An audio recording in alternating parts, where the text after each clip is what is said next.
Selamat berjumpa lagi kawan-kawan semuanya pada media pembelajaran online saya kali ini.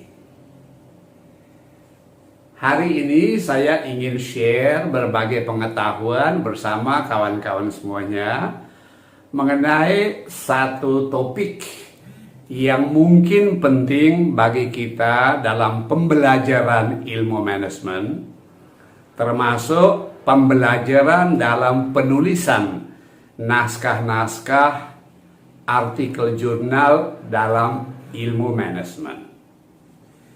Topik kita kali ini adalah teori perspectizing atau proses bagaimana kita mengembangkan perspektif cara pandang atau sudut pandang di dalam sebuah teori.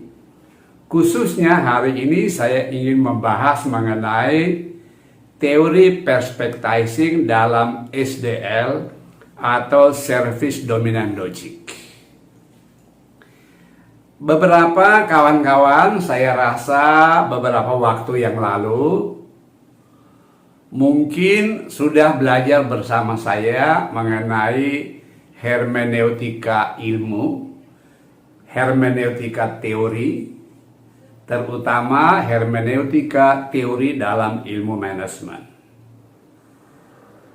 Hermeneutika itu adalah sebuah ilmu mengenai bagaimana kita membuat interpretasi, menarik perspektif dari sebuah teori dengan cara yang baik, sehingga ilmu bisa kita kembangkan dan menjadi lebih konkret untuk kita terapkan pada tataran pengembangan ilmu, yaitu riset ilmu pengetahuan, maupun dalam tataran praksis, yaitu dalam pengembangan praktek dan aplikasi-aplikasi berbasis pada ilmu manajemen. Kali ini kita akan menggunakan cara seperti itu untuk kita belajar bagaimana menarik sebuah makna atau menarik sebuah cara pandang atau menarik sebuah perspektif dari sebuah teori, khususnya pada teori SDL atau Service Dominant Logic yang sangat khas dan penting tentu saja dalam ilmu manajemen yang bisa kita lihat dalam berbagai hasil penelitian yang dipublikasikan oleh para ilmuwan. Jadi kawan-kawan semuanya, mari kita lihat seperti dalam gambar berikut ini. Ya, sebuah teori tentu adalah abstraksi ilmu pengetahuan yang sangat tinggi. Kalau kita merujuk cara pandang pada William Sigmund dalam buku yang biasanya kita pakai pada Business Research Method di S2 atau S3 bahkan di S1, Sigmund menggambarkan bagaimana kita memandang ilmu pengetahuan. Jadi pada tataran yang paling abstrak itu disebut teori. Jadi sebuah teori tentu saja memiliki derajat abstraksi yang tinggi dan disitulah sebenarnya kekuatan generalisasi dari teori itu. Di bawah teori agak lebih konkret biasa dinamakan proposisi, yaitu pikiran-pikiran logis walaupun masih dalam agregat yang besar, dalam bentuk abstraksi yang lumayan besar, tetapi dapat diukur, dapat dikembangkan menjadi hipotesis. Pada tataran lebih konkret, kita sebut dengan konsep. Dan seperti yang saya katakan berkali-kali dalam berbagai pelatihan penelitian, saya selalu mengatakan apa itu konsep. Dan kita paham semuanya, yang disebut konsep itu adalah a unit of knowledge, satuan pengetahuan atau a unit of meaning, ya. Jadi kalau kita lihat sebuah gelas, ya kita tahu, oh gelas adalah sebuah benda yang dipakai untuk ya mengisi air dan boleh menjadi alat atau media untuk kita minum. Maknanya jelas, itu pun sebuah konsep, a unit of meaning. Nah, ragam unit of meanings ini atau unit of knowledge ini bisa kita tarik, bisa kita interpretasi dari sebuah teori. Seperti pada gambar yang saya tampilkan ini, kawan-kawan bisa lihat, ya. Di mana kita bisa lihat, ya, itu dari satu teori yang besar, ya, dalam segitiga itu, sebenarnya di dalamnya berisi ragam pikiran, ragam cara pandang, hasil daripada interpretasi manusia. Kita bisa menginterpretasi dari dasar filosofi berpikir teori itu, dan dari situ lahirlah banyak sekali pikiran-pikiran yang lebih konkret, dan itulah yang kemudian diformulasi dalam penelitian sebagai sebuah variabel.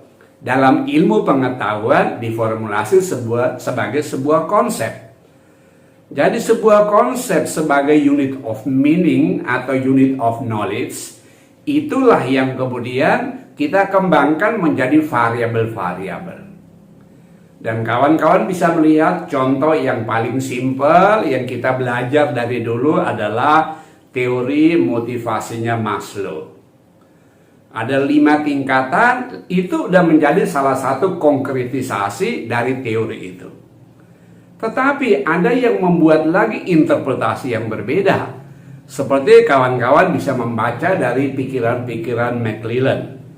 Sebuah motivasi sebagai bangunan yang sangat besar dengan derajat abstraksi yang sangat tinggi dikonkretkan dalam ragam cara. Contoh, lahirlah formulanya atau formulasi mengenai motivasi, yaitu apa? Ada namanya need for achievement, motivasi untuk berprestasi. Ada namanya need for affiliation, motivasi untuk kita guyup.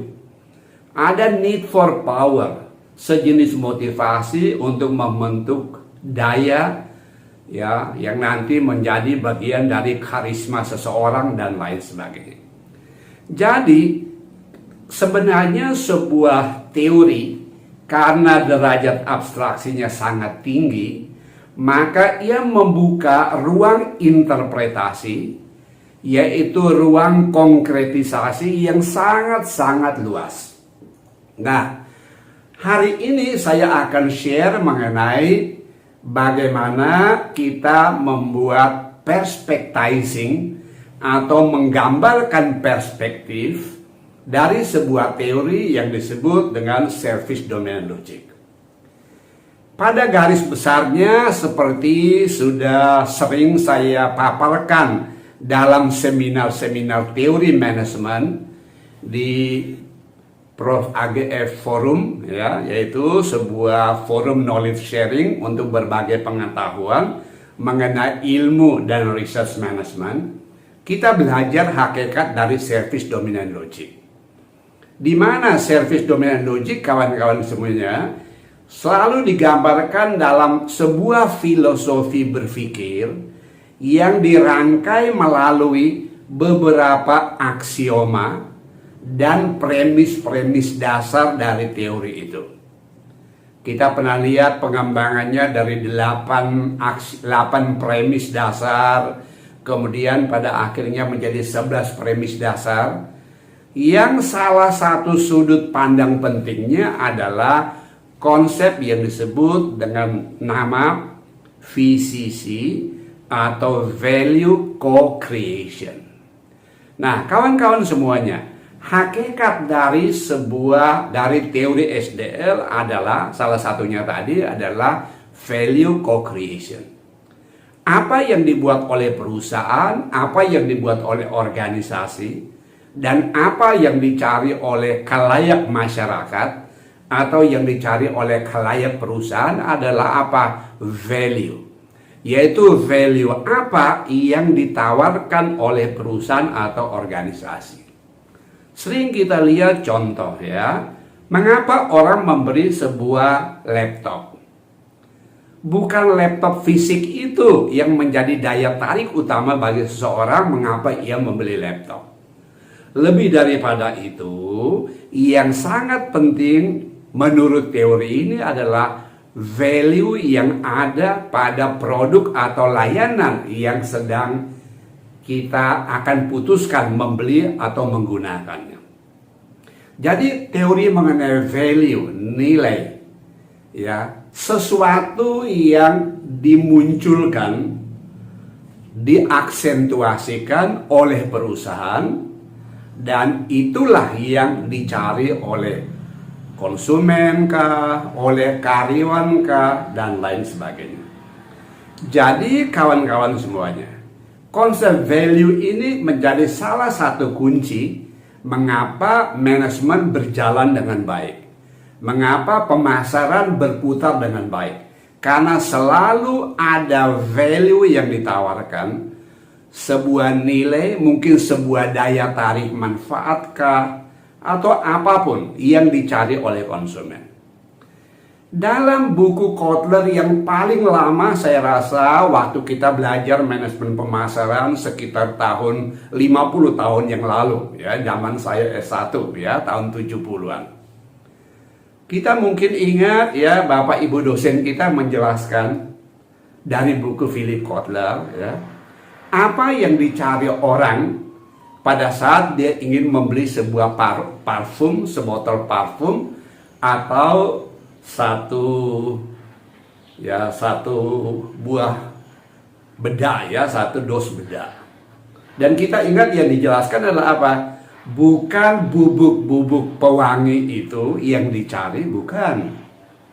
Bukan cairan-cairan yang pengharum itu, bukan. Yang dijual adalah kecantikan. Ya, kenyamanan orang. Ya, rasa enak dirinya.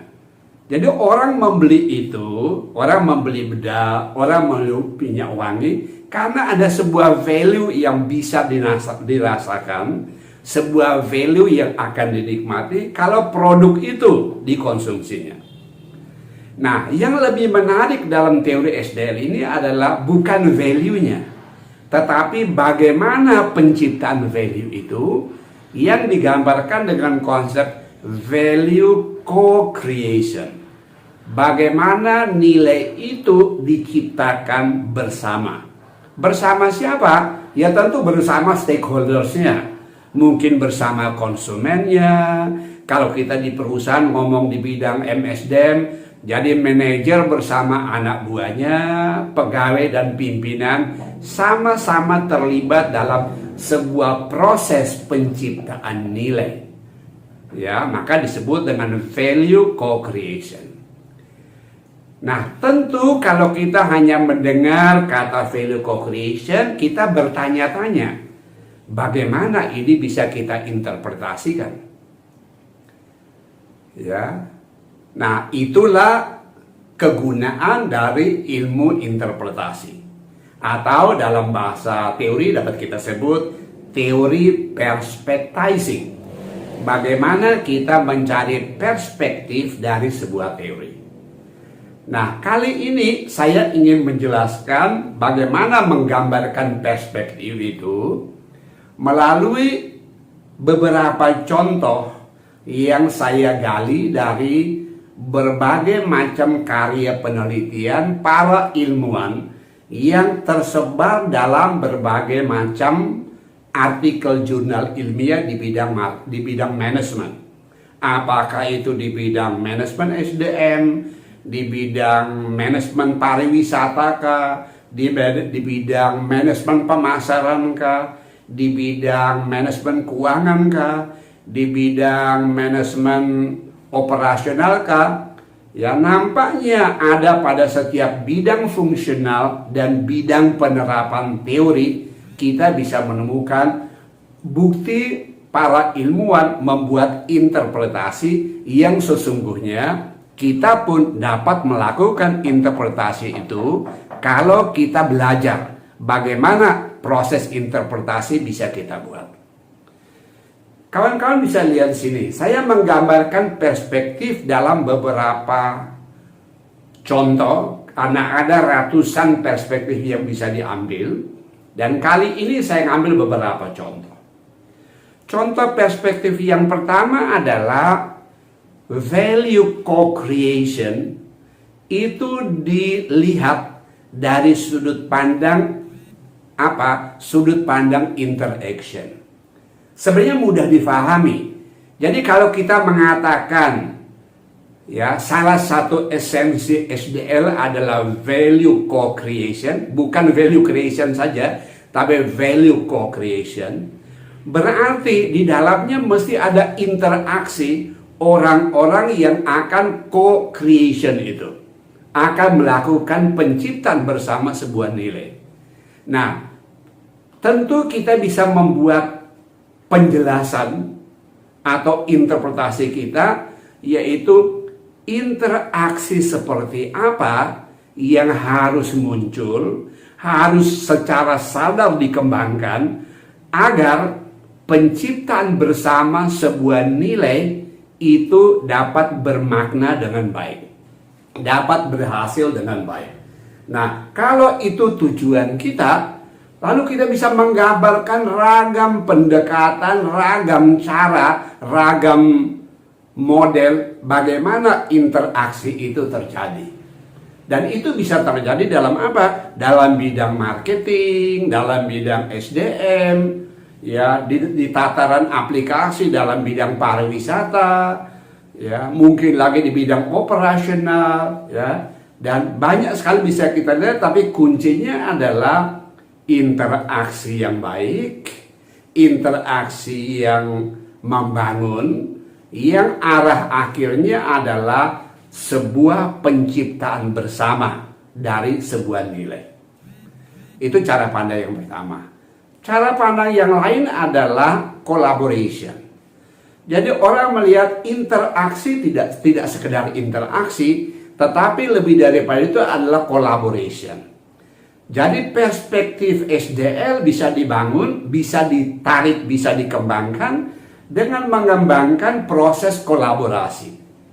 Jadi sebagai peneliti, sebagai ilmuwan, kita bisa bertanya, kolaborasi seperti apa? Kolaborasi dengan syarat seperti apa yang harus ada agar value co-creation itu bisa terjadi. Lebih penting lagi atau tidak kalah pentingnya adalah dibahas mengenai integrasi sumber daya. Jadi perspektif yang lain dari konsep SDL atau teori SDL ini adalah apa yang disebut resource integration. Jadi dikatakan value co-creation sulit terjadi kalau proses melakukan integrasi sumber daya tidak berjalan dengan mulus. Nah, itu artinya apa? Saya sebagai peneliti, kita sebagai pengembang ilmu, kita boleh berpikir, berdebat, mengembangkan gagasan. Kalau begitu, integrasi sumber daya seperti apa yang sebaiknya kita ikuti, kita kembangkan. Baik, perspektif yang lainnya adalah kita bisa melihat salah satu perspektifnya adalah pengetahuan. Ya, tidak kalah penting adalah pengetahuan dan pengalaman. Sehingga dikatakan adalah apa? Adanya pengetahuan yang baik, yang cukup, yang lengkap, yang saling mendukung, dan pengalaman kita dalam melakukan sesuatu menjadi sumber untuk penciptaan bersama sebuah nilai yang pada akhirnya dapat menjadi trigger, dapat menjadi pemicu timbulnya atau meningkatnya keunggulan bersaing. Ya, jadi betapa pentingnya kita tidak bisa melakukan value co-creation kalau kita mengabaikan pengetahuan, pertukaran pengetahuan, pertukaran pengalaman Dan ini sesungguhnya sebuah perspektif yang ditarik dari ilmu yang tadi kita bahas, yaitu ilmu SDN. Perspektif lain yang bisa ditarik adalah apa? Ya, itu digambarkan, oke, kita bisa melakukan value co-creation. Tetapi jangan lupa, penciptaan bersama itu akan muncul dengan baik dan efisien kalau ada trust. Nah, ini penting. Jadi ada trust, rasa percaya, rasa saling percaya, saling mempercayai sebagai dasar terciptanya sebuah proses penciptaan bersama atau co-creation. Baik, tidak kalah pentingnya perspektif yang lain adalah orang melihat perspektif value in use. Ya, bahwa apapun proses yang diciptakan, kalau tidak diciptakan bersama sampai memberikan sebuah value in use yang baik, tidak akan menjamin kontinuitas konsumen, kontinuitas karyawan dalam berinteraksi dengan perusahaan. Oleh karena itu salah satu perspektif. Jadi kita lihat, ya, apapun creation yang dibuat, co-creation yang dibuat, kuncinya adalah co-creation itu harus bermuara pada tidak sekedar value in exchange, tidak sekedar kita jual laku, bukan, tapi value in use. Nah, kalau value in use ini menjadi target kerja manajemen, ya tentu co-creation, penciptaan secara bersama menjadi salah satu cara yang harus diambil. Oke. Nah, kawan-kawan semuanya, ada lagi perspektif yang lain pada butir berikut ini adalah kualitas dalam partisipasi tadi. Kalau co-creation berarti melibatkan banyak orang, nah pertanyaannya adalah quality of participation seperti apa yang bisa kita kembangkan agar value co-creation, penciptaan bersama nilai itu dapat berjalan dengan baik.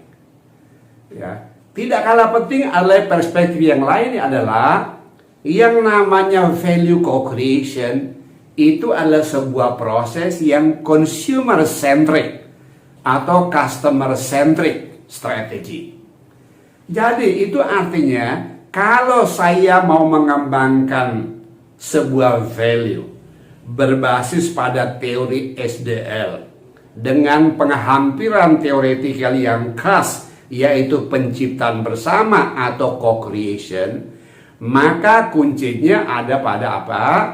Bagaimana value co-creation itu bisa dilakukan dengan berpusat pada stakeholders kita, berpusat pada pelanggan kita, berpusat pada konsumen kita. Maka disebut dengan consumer centric atau customer centric strategy, ya. Baik, cara pandang yang lain adalah bahwa sebagus apapun nilai yang diciptakan bersama, ya, melalui proses co-creation tadi, sebuah nilai harus diresonansikan. Dan meresonansikan nilai secara bersama, ya tentu ini adalah salah satu yang menentukan keberlanjutan dari kehidupan perusahaan.